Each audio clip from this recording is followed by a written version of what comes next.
What's up, everybody? We are back. Another solo edition of the podcast coming at you here at 4:15 p.m. on a Thursday, episode number 23 of the New York Sports Take. Matt O'Connor, and once again, back-to-back times, joined alongside nobody. So if you're tuning into this one, you're just here to watch this talking head go at it and talk sports. Another solo edition of the podcast. No shame in that. As much as I do love the fellow co-hosts of the program, I often just want to come on here, rip open the open mic, and just get right into it because that's what I like to do as a passionate sports fan. Get on here and talk to you guys about everything that's going on. And I gotta say, just context-wise, widely considered this time of year, February, post-Super Bowl, before we get March Madness, just a very dull, not much happening sports time of the calendar year, to be honest. I mean, the dog days of summer, people complain about that with just baseball happening. But if you're a true diehard, passionate baseball fan like me, you can enjoy that time. Fall is loaded. I mean, you got playoff baseball, the World Series in late October, early November, along with the start of NHL and NBA coming on. So fall is always great. Nobody ever really complains about that. October, November, December, you're in the thick of the regular season.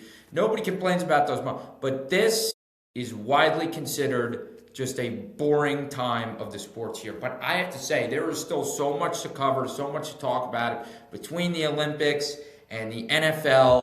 Yes, the Super Bowl's over, the season is over, and we have 280 some odd days or whatever, probably less than that, until the start of another regular season for the NFL. So we're a long ways off, but football, let's be honest about it, has really become a 365-day a year kind of thing. It's year-round, the draft, the combine, and with our terrible teams here locally in New York, there's always headlines and storylines to talk about and cover, and we're going to get into that. Darren Muji and Aaron Glenn spoke at the NFL Scouting Combine pretty recently, 2 days ago. I believe Harbaugh spoke as well with the Giants and everything, so we'll talk about that, some interesting tidbits that came out of those press conferences. And I do feel sorry about recording this podcast as after the U.S. men's hockey team took home the gold medal against Canada, but that is where we have to lead off. And I don't know, who's ever listening to this, you definitely remember where you were on Sunday morning, what you were doing, who you were watching with, where you were. You remember all those things, and you probably will 40 years from now, to be honest. It is just a seminal moment in American sports history for a lot of us. In terms of a country, maybe not individually what we've experienced with our own teams and their victories and triumphs over the years, but as a country, united under one. For a lot of us who weren't around in 19, this was the greatest national sporting win that we've ever seen. If you weren't around 46 years ago when we took down the USSR 4-3, and everything that was going on in the country at that point in time, and the politics and just the state of America, that was probably the bigger victory than this one.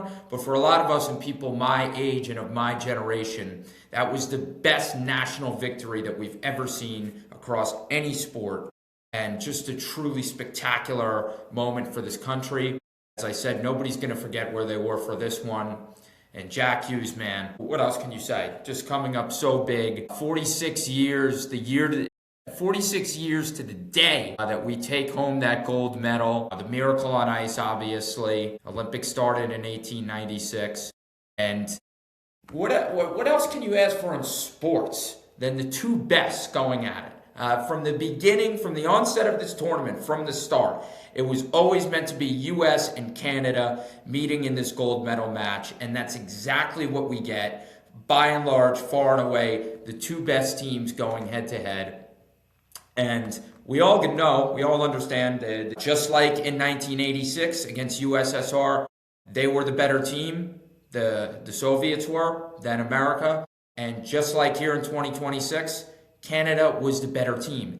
And don't give me the crap about, oh, if you're the better team, then why didn't they come out with the win? Who played better? Who played a better 60 minutes, a better hockey game? It was undoubtedly Canada. They controlled puck possession. They had higher scoring danger chances throughout the entire game. They controlled the tempo of the game. They were downright the better team throughout most of this game.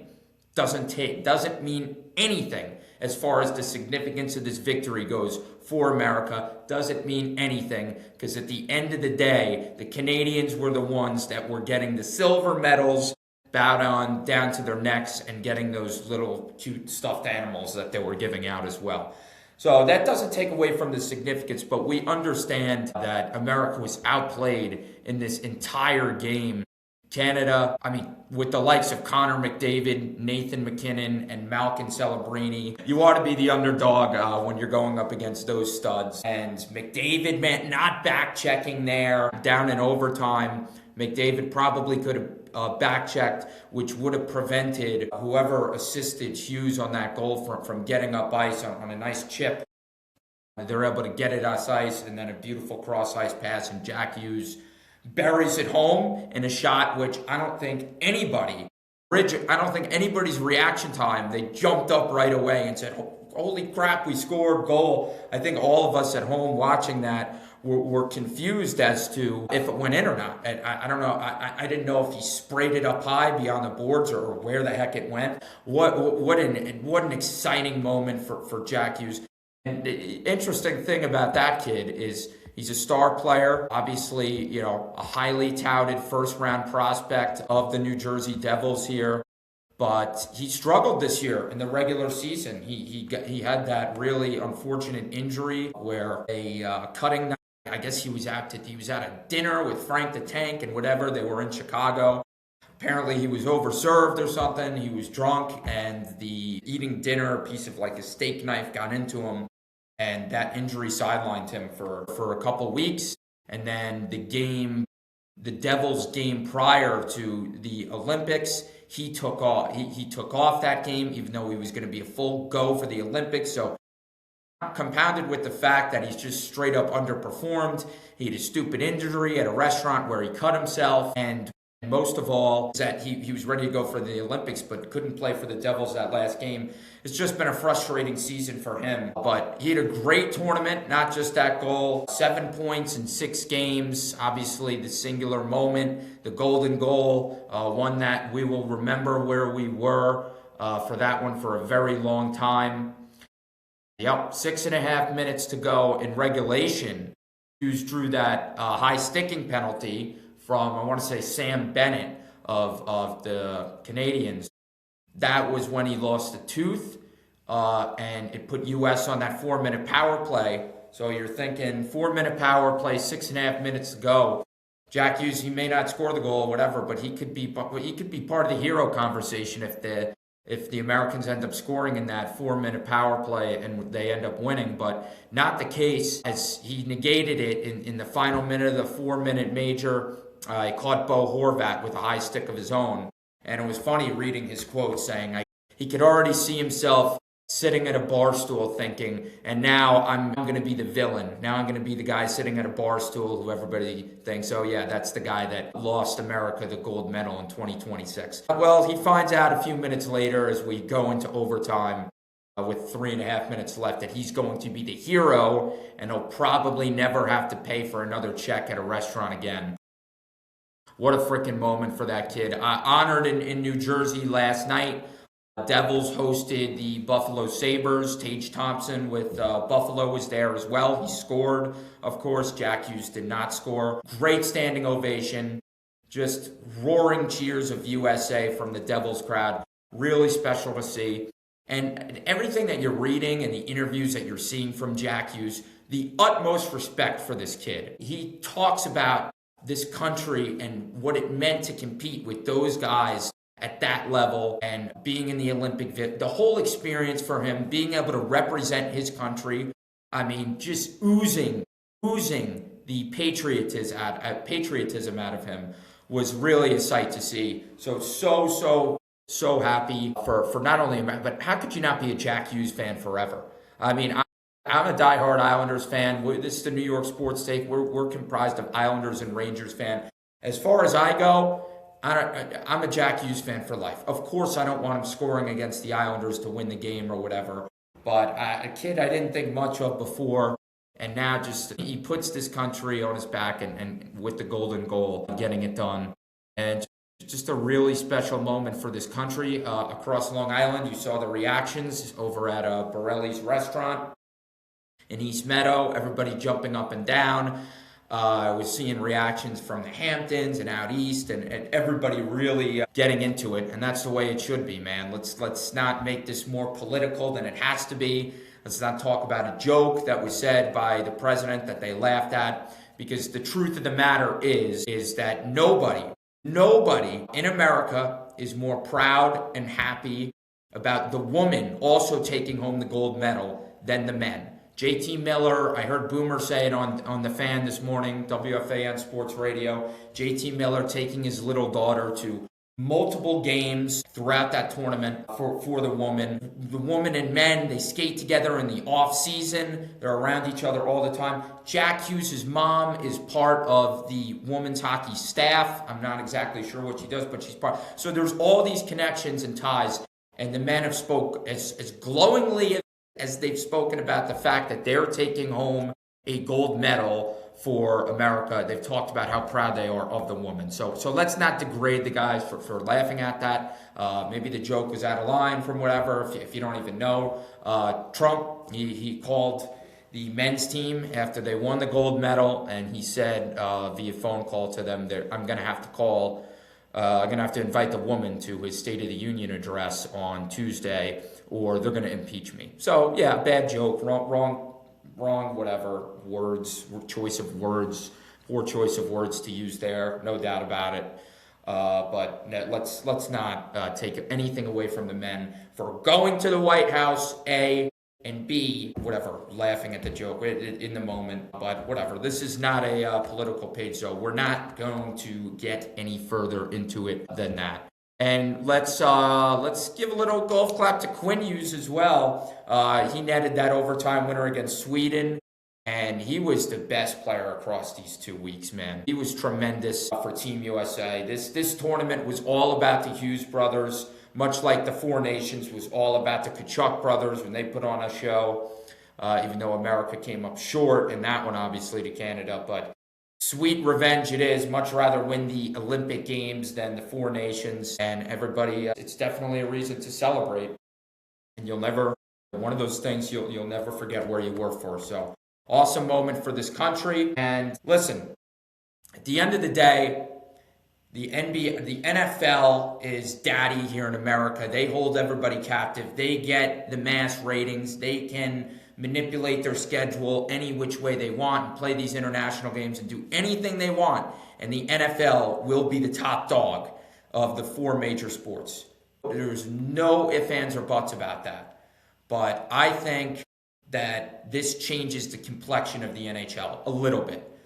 Does it change the intrigue level in tonight's Islanders-Canadiens game? Probably not. Does it change the outlook of the rest of the Rangers regular season? Probably not. I'm not saying local television ratings are going to skyrocket or anything major is going to happen, but I do think Stanley Cup and those national, and especially because ESPN has it now too, I think nationally here in America, the perspective around the NHL can be augmented by this. I really do believe that, and hopefully it does, because the best Olympic moments have come via the U.S. men's hockey team.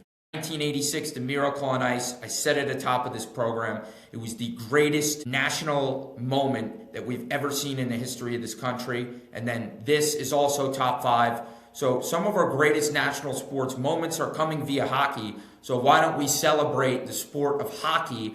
It's one of our 4 major sports, greater when they play here in the NHL. So I do think it'll raise. I've heard a lot of people disagree with that sentiment, saying it doesn't move the needle or whatever.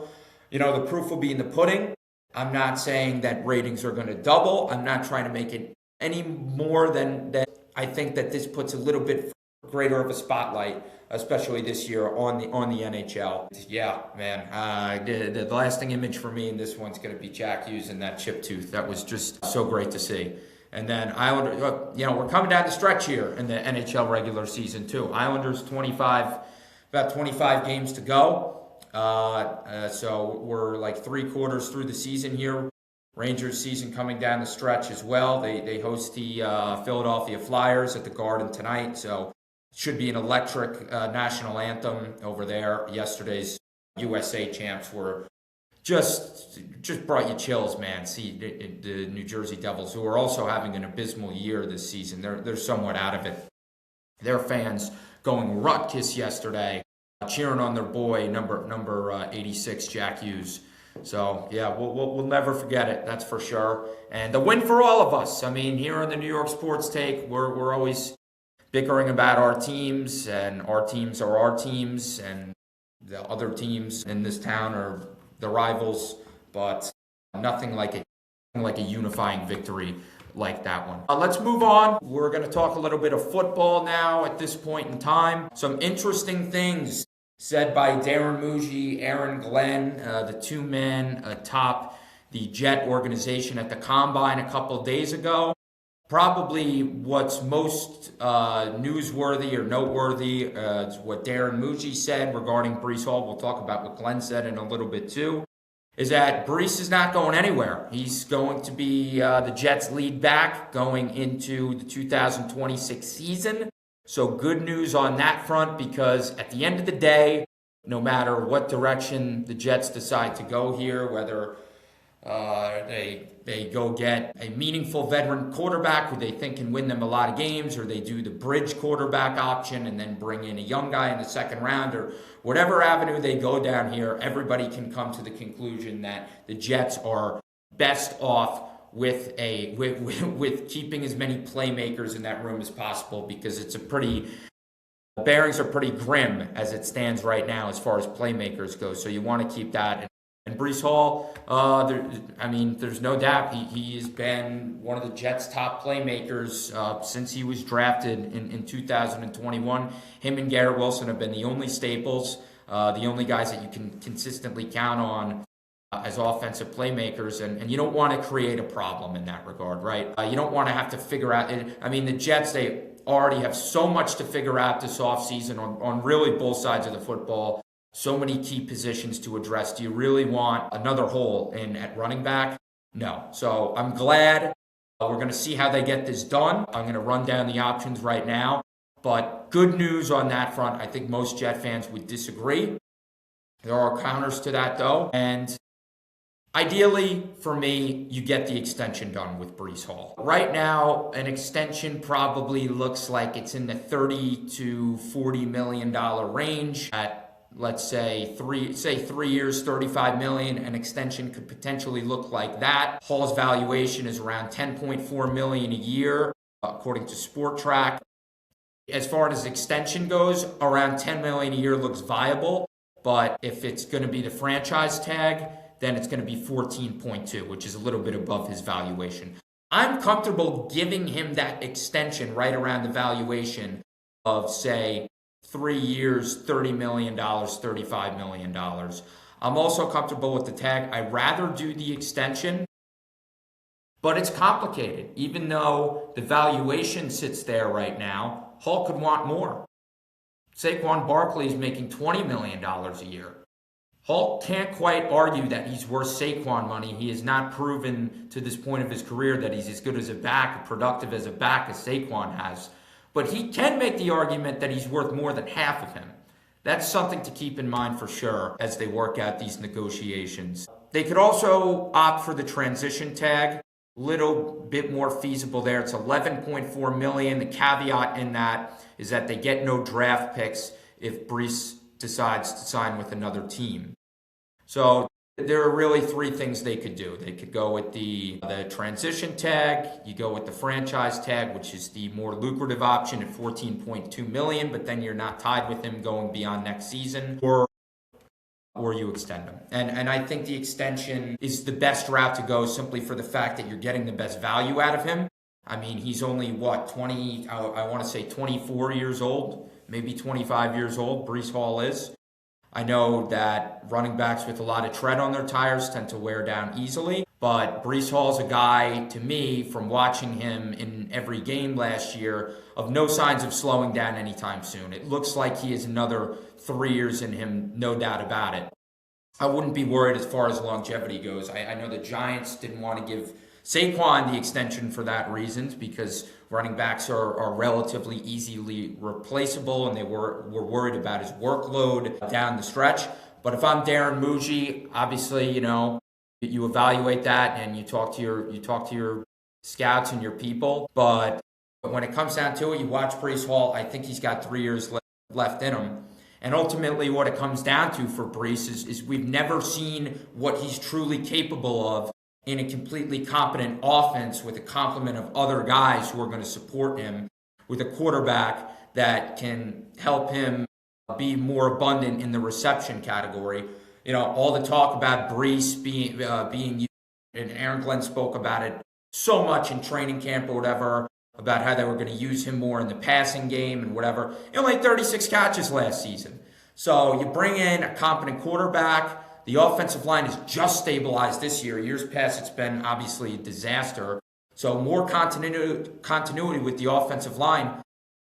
Maybe Breece's potential has not been unlocked yet. Maybe he's capable of putting up a lot more explosive seasons. So I want to see that. And the good news is we don't have to worry about whether he comes back or not. But I have my fingers crossed that they're able to hash out this extension for him. Brian Costello, credit to him, he had the story in the Post discussing all the parameters about Breece and a potential extension for him. He mentioned Saquon's success in Philly 2024 when he set that single-season rushing record. The idea that running backs don't necessarily grow on trees, which Costello's quote, and that teams, while there are some situations of teams easily replacing running backs, good running backs can be worth that kind of compensation. I mean, we saw that be an integral part of why Philly reached the Super Bowl and won it in 2024. So definitely something of note on that front. And Aaron Glenn had some very interesting comments as well. I didn't know he had superpowers, I'll tell you that. When he got drafted, he got hired, not drafted, by the Jets in January of last season. I knew the background. I knew 4 years of calling plays in Detroit as a defensive play caller and gradual improvement over the course of those 4 years. I knew he was a 10th overall pick by the Jets, and what was it, 1991 in the early 90s, and had a really nice career for himself. I knew pretty much everything on the resume of what Aaron Glenn had done in his career, but the other day, he revealed to the media that he's a superpower, and that would be calling plays.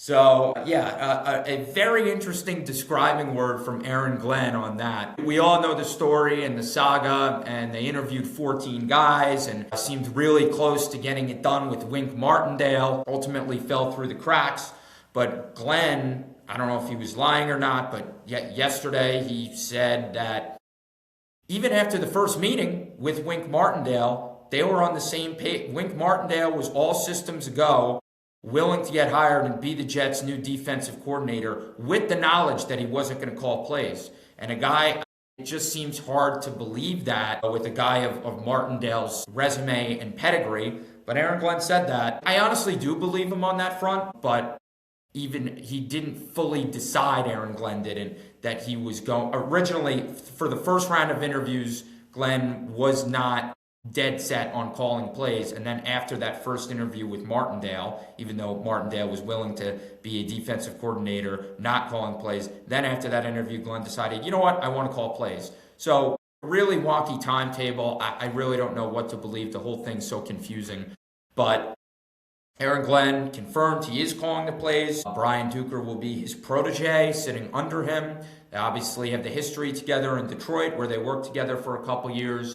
Then Duker was down in Miami the last couple of years, or maybe it was just last year, as the passing game coordinator down there. Now Glenn is going to be in the meeting rooms in charge of the defense and schematics and everything like that, and based off of the move that was made today, dealing Jermaine Johnson over to the Titans, it looks like the Jets are going to be running that 3-4, running a 3-4 base defense. So different structure of what the defense was last season, where you're essentially, where in a normal defense you essentially have 5 down, five guys in the box and whatever. But not to get too much into the weeds here, but you're dropping your edges into the flat and into the second level a little bit. And the Jets, they're going to look to revamp the edge position here as they deal Jermaine Johnson for Devontre Sweat, who's a second-round pick. He's an interior guy, 350, big-bodied, beefy dude who's coming off a really good year. Good. Listen, when I first got the notification about the Jermaine Johnson trade, I wasn't too thrilled about it. I wanted the Jets to be able to keep Johnson here long-term, along with Will McDonald, just because I think that there's a lot of untapped potential there, and we've seen a lot of good out of those guys. So I wanted to see Jermaine say, but seeing what this guy Sweat did in Tennessee last year, he was really good, and the Jets need so much help on the interior. At the end of the day, he's not going to be a Quinnen Williams. He's not quite that good, but you couple him with what you have on the interior now, and Harrison Phillips and Juwan Briggs. Now this guy, and you want to fill up your edges in the draft. I see the plan. I see the direction and the plan that the Jets are looking to go here defensively and that defensive line. So they're going to be in a 3-4 now. A lot of moving parts. Jermaine Johnson out. Devontre Sweat in. Aaron Glenn, the play caller. Brian Duker, the DC. Yeah, nothing to get you overly fired up after coming off a 3-4 season, but at least there are moving parts here. At least the Jets are being proactive now as the combine rolls around, and they're in the meeting room, and they have a vision of what they want to do. I can't tell you if it's going to work or not. I'm not a scout. I'm sorry. I don't know. I don't know how this matches up with the other teams in the AFC East and whatever. Darren Muji talked a lot about that, how he wants to match up against the likes of the Bills, the Dolphins, and the Patriots. So we'll see. They're trying to build around that right now. And right now, with that second overall pick, especially based off what they did today, it tells you that it's probably going to be Arvell Reese, David Bailey, or Ruben Bain. They all have special skill sets. They're all special players in their own right, and they all have question marks in their own right. I think to me, this move, Jermaine Johnson out, signifies, and we'll have, leading up to the draft, we're going to get a lot more into these guys and how they profile and what they would look like with the Jets. But just off the bat, as we go through, all three of these guys are at the combine as well. It feels like Arvell Reese is going to be the best fit here. Obviously, he's played the off-ball linebacker position much of his college career, sometime on the edge, still so young. He doesn't turn 21 until August. And yeah, I know that off the edge, he wasn't that productive in the sack department. He only had 6.5 sacks last year. No sacks in the final 6 games. So he's not your typical regular edge rusher. But at the same time, with the Jets trading Jermaine Johnson and going into that 3-4 scheme, they're going to be looking for edge guys who are going to be able to be athletic and be able to drop back and play defense and coverage. And Arvell Reese is the ideal fit for that, because I think there's a lot more that he can do as an edge rusher, because there's still so much room to grow right now. What is he? He's 6'4", 245, and he's 20 years old. So that frame still has room to grow, but with the fact that he can drop back and then we'll see what he can do off the edge, that can improve and grow over time. I think it's the perfect fit. I really do. I love Arvell Reese too, and we'll see what they do. But it should be very interesting. And I want to thank everybody for tuning in. That's going to about do it for this program. We're going to talk Giants, but once again, I did it to myself again. I went over time. I got places to be, but thank you everybody for tuning in. So a little Olympics, a little Jets. Not your typical edition here, but we always keep things interessante on the New York Sports Take. Thanks for tuning in, everybody. We will see you soon.